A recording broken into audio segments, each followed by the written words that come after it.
Coming up next, we have Jeremy Grimshaw. He's a music professor at a university south of here. And tonight he's going to he's going to explore a lifelong dream in alternative careers. Hi, so I'm a music teacher, but I feel like I missed my true calling in life, which is to be a motivational speaker. Partly because, all of this charisma is just wasted on my students, but also because I worked my way through college at this internet startup that was really successful until it was shut down by the SEC. And before the boss was taken away to jail, he taught me this motivational principle that has helped me to achieve success in virtually every aspect of my life. I call it positive apparency. You can call it PA for short. So, for example, this guy's trying to PA his way through a job interview. Or you might be like, man, that guy's talk at Ignite last night was so full of PA. So most motivational speakers are really obsessed with this question, who am I, right? And they come up with mission statements and stuff to explore who they are. And I just think that that's so self-centered, because if you're only thinking about yourself, then you're ignoring everyone around you that's looking at you, right? And I don't want to be thinking about myself all the time. I want all of them to be thinking about me all the time. Because if you're only thinking about yourself, you're like a star that doesn't have any planets around it.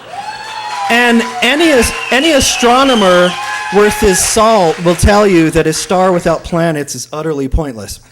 Now, some leadership coaches and management consultants, like this guy who happens to be my older brother, and he's more successful than me and taller and thinner and better looking, and he just wrote a book and he's on TV and he started his own company. I mean, big deal.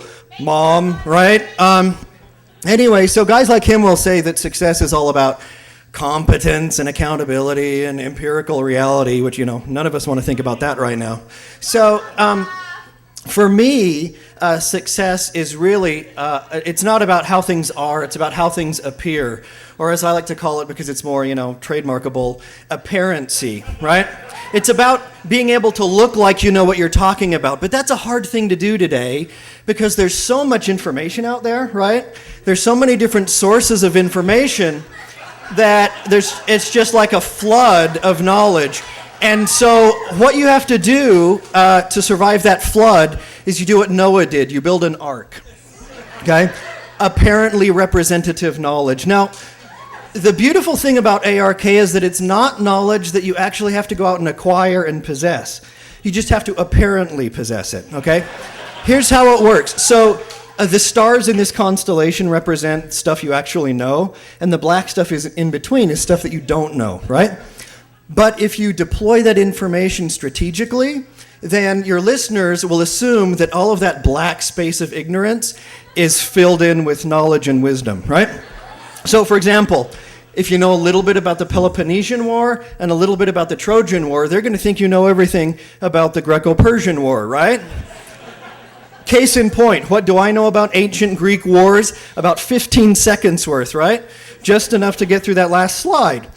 But what I did was I went on the internet, which if you've never tried it, is perfect for this kind of thing, right?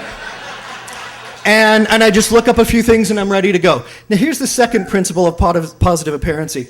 The inertia of syntax, the power of words. And I don't mean the power of the meaning of words, I mean the power of your ability to just keep saying them, regardless of whether they're true or whether they make any sense at all, right? Let me give you an example. A while ago, there was a leader of an organization, I won't say who, but they had really screwed up. They'd invaded the wrong country or flooded a city or something. I don't really remember. Anyway, the interviewer said, so have you done this and this and this to make sure this never happens again?